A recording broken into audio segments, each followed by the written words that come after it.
You've heard it in the news, you've heard it on SportsCenter, and you've read about it everywhere online.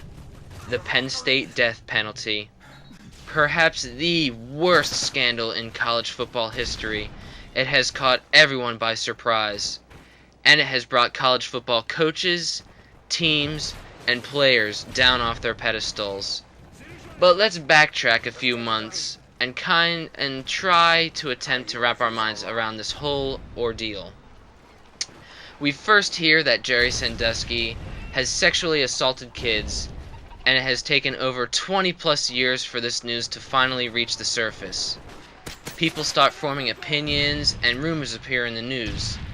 Police investigators then get involved, and to our amazement, more or less, Sandusky is found guilty. However, records show that Sandusky was not alone. Apparently, Joe Paterno is also found red-handed by not reporting these incidents to quote-unquote higher authority. A few days later, the Penn State Commission Board decides to fire Joe Paterno from his coaching position. Riots begin forming at State College, Pennsylvania, right out front of Paterno's home.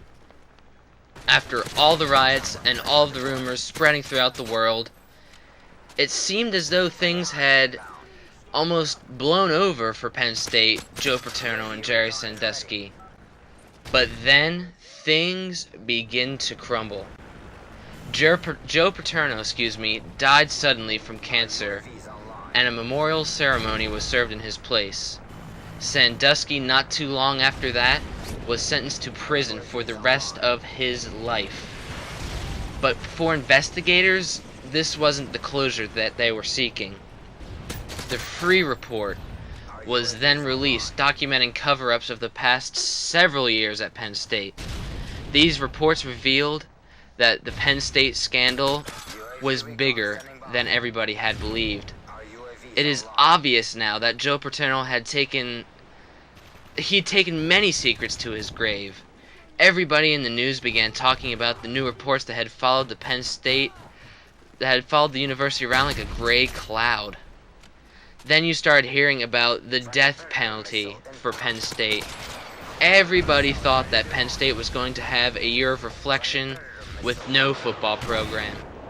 The NCAA had promised the country and campus that it was going to take drastic measures. This past Monday, the president released a series of consequences that Penn State had to serve.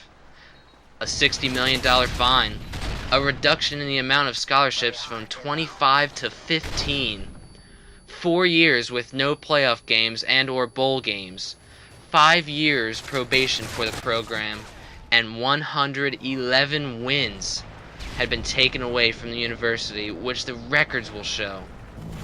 It is obvious that the NCAA wasn't fooling around.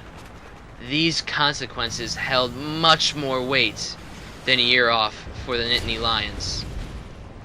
Personally, I don't live very far from State College, and let me tell you, from a Pennsylvanian's point of view, these consequences are no joke. Everybody seems flustered, and nobody can really wrap their minds around what has happened in the past year. For the future of Penn State, this is incredibly horrible. Who will want to attend Penn State now? Who will want to go to a university who has been stripped of its privileges? Who will want to go to a football game and cheer for the once great Nittany Lions backed by a coach whose legacy lay in a shambles? This story won't just blow over in a few years as everybody had hoped. It will take decades for things to get back to normal at Penn State. The big question is, did the NCAA make the right decisions? And did they punish the right people? I honestly don't have an answer for that question. But it is clear to me that Penn State will not be the university it once was so short of a time ago.